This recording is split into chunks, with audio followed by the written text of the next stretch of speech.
तो चलिए आज बात करते हैं एक ऐसे मामले की जो सीधा हजारों लोगों के भविष्य से जुड़ा है। बिहार राज्य शिक्षक पात्रता परीक्षा यानी STET के जो नतीजे आए हैं वो अब पटना हाईकोर्ट पहुंच चुके हैं।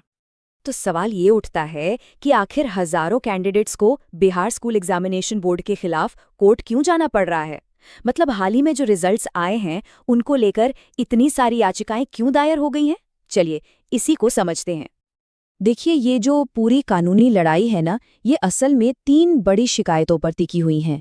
यही 3 मुद्दे हैं जो कैंडिडेट्स और उनके वकील कोर्ट में उठा रहे हैं। तो याचिकाकर्ताओं की 3 सबसे बड़ी दलीलें हैं। पहली, नॉर्मलाइजेशन प्रोसेस में गड़बड़ी। दूसरी, पास होने के लिए जो क्राइटेरिया रखा गया वो ही गलत है। और तीसरी, जो आंसर की जारी की गई उसमें बहुत सारी गलतियां हैं। तो चलिए एक एक करके इन तीनों पॉइंट्स को समझते हैं। तो पहली और सबसे बड़ी समस्या है नॉर्मलाइजेशन को लेकर। कहा जा रहा है कि कुछ कैंडिडेट्स के स्कोर तो 14 नंबर तक घटा दिए गए, जबकि कुछ के 12 नंबर तक बढ़ गए। और इसी वजह से कई लोग कह रहे हैं कि उन्हें गलत तरीके से फेल कर दिया गया। अब यहाँ पर जो बात है ना, वो सच में बहुत दिलचस्प है। ये जो पासिंग क्राइटेरिया है उसमें एक बड़ा झोल दिख रहा है। पिटिशनर्स का कहना है कि बोर्ड ने सरकार के जो कैटेगरी वाइज गाइडलाइंस थे उनको तो पूरी तरह से इग्नोर कर दिया और अपनी मर्जी से सबके लिए एक ही कट ऑफ 50% तय कर दिया।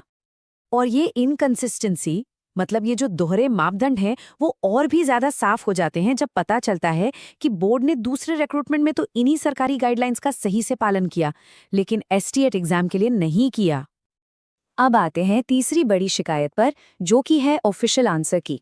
सबूत के तौर पर ऐसी बातें भी सामने रखी जा रही हैं कि जो सवाल पिछली STET परीक्षा में सही माना गया था, उसी सवाल को इस बार एक अलग जवाब के साथ गलत बता दिया गया। और यहाँ से आप उम्मीदवारों की फ्रस्ट्रेशन समझ सकते हैं। उनका दावा है कि उन्होंने NCERT जैसी स्टैंडर्ड किताबों से सबूत दिए कि उनके जवाब सही हैं, लेकिन फिर भी उन्हें गलत मान लिया गया। और कई स्टूडेंट्स तो सिर्फ 1 नंबर से इन्हीं गलतियों की वजह से फेल हो गए। तो अब आगे बढ़ते हैं और देखते हैं कि जब कैंडिडेट्स ने इन मुद्दों को सीधे एग्जामिनेशन बोर्ड के सामने रखने की कोशिश की तो बोर्ड का क्या जवाब था। कैंडिडेट्स बताते हैं कि जब उन्होंने बोर्ड से मिलकर जवाब मांगा तो उन्हें बस नियमों और प्रक्रियाओं में उलझा दिया गया।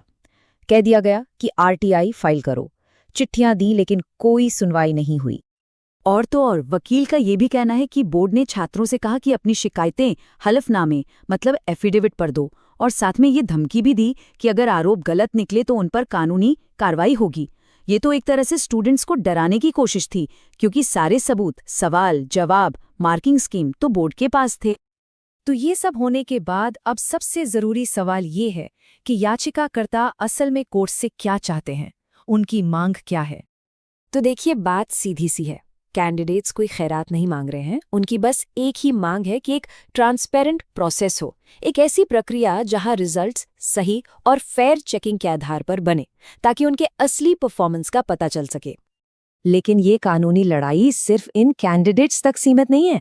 इसका असर बिहार के पूरे एजुकेशन सेक्टर पर पड़ सकता है, और वो भी बहुत बड़े पैमाने पर। ये कोई छोटा मोटा आंकड़ा नहीं है। करीब 4300 उम्मीदवार जो फेल हुए हैं वो मानते हैं कि सिस्टम ने उनके साथ अन्याय किया है, और अब वो सब मिलकर न्याय के लिए कोर्ट पहुंचे हैं। और यहीं से जन्म लेती है वो सबसे बड़ी चिंता जो हजारों दूसरे टीचर्स बनने की चाह रखने वालों को सता रही है। याचिकाकर्ताओं के वकीलों ने साफ कर दिया है कि वो मौजूदा STET रिजल्ट्स पर स्टे लगाने की मांग करेंगे, और अगर ऐसा हो गया तो ये पूरी TRE 4.0 भर्ती प्रक्रिया में देरी का कारण बन सकता है, या शायद उसे रोक भी सकता है। तो अब हम एक बहुत बड़ी दुविधा के बीच खड़े हैं। एक तरफ इन उम्मीदवारों को न्याय दिलाने की बात है, और दूसरी तरफ हजारों और लोगों की भर्ती की टाइमलाइन है। इन दोनों के बीच सिस्टम कैसे संतुलन बनाएगा, ये एक बड़ा सवाल है जिस पर कई लोगों का करियर टिका हुआ है।